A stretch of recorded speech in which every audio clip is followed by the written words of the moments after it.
En bref, le Festival des Libertés, c'est un rendez-vous annuel, 10 jours d'effervescence politique et culturelle. Donc cette année, la thématique s'intitule Confrontation au pluriel. On parle de confrontation d'idées, de confrontation de liberté, parce que tout le monde aspire à la liberté, mais est-ce que toutes les libertés sont compatibles ou pas? Comment se confrontent-elles? Comment se hiérarchisent-elles? Comment se concilient-elles? Ou comment s'affrontent-elles? En France, il y a un tabou sur l'islamophobie. C'est un tabou. Il n'y a pas de débat sur l'islamophobie. Il y a une négation de ce processus-là, malgré des recherches qui l'ont mis en évidence, malgré maintenant des quantifications qui le mettent en avant. Eh bien, je reste persuadé que cette absence de débat sur l'islamophobie, eh bien, c'est ce qui pousse un certain nombre de jeunes à aller regarder du côté du djihadisme. Confrontation de vision du monde, de stratégie pour changer ce monde. Et donc, notre hypothèse, c'est que la société d'aujourd'hui est profondément divisée, mais en même temps, elle est en surface, uniformisante, pacifiée. On a l'impression que la société est très divisée, mais que ces divisions n'ont pas de lieu d'expression. Il nous semble qu'il manque des espaces de confrontation où les divergences d'idées, de revendications, etc., puissent s'exprimer. Merci. Donc j'ai vu un film où on a vu la souffrance des Palestiniens, et là je crois que le film est très vrai, il nous montre des choses terribles. Je n'ai pas vu la moindre allusion à l'autre côté, ce qui se passe du côté israélien. Ben, le film s'appelle Born in Gaza. Alors, si les Israéliens étaient born in Gaza, on parlerait des Israéliens. Je dis, faut pas rire non plus, je veux dire.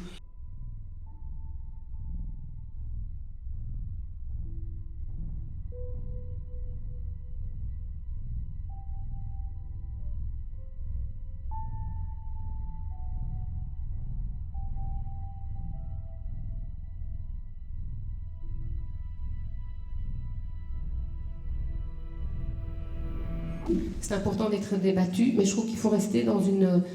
Alors, on ne peut pas dire le mot objectif, je crois que chacun est subjectif, mais ne pas rester avec un discours. Si ces espaces étaient plus présents, il y aurait sans doute moins de tensions et moins de tensions dans les rapports sociaux qui sont un peu pourris par des divisions qui ne s'expriment pas.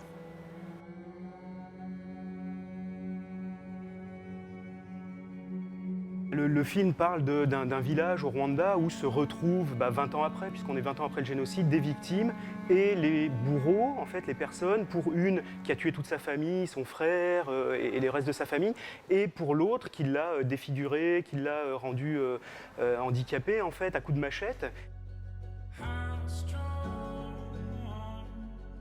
Et en fait, c'est tout un documentaire qui suit ces deux victimes et leurs deux bourreaux, en l'occurrence, et voir comment elles arrivent à se réconcilier parce qu'elles se croisent tous les jours dans le village.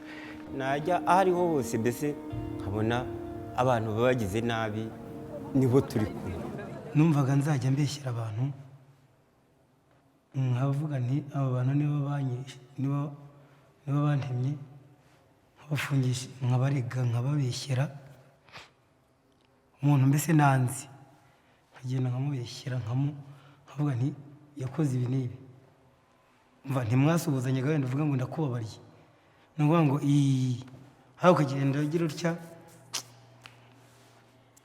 birabishima mu mutwe ariko imbabazi zonyine kugira ngo umuntu azaziguhe za zindi imbabazi izingizi zo mu mutima birakomeye cyane.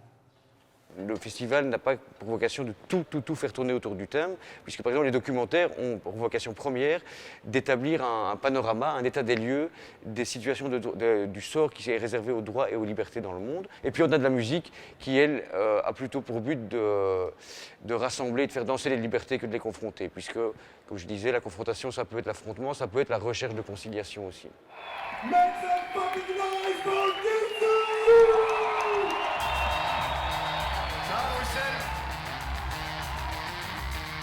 On va bien?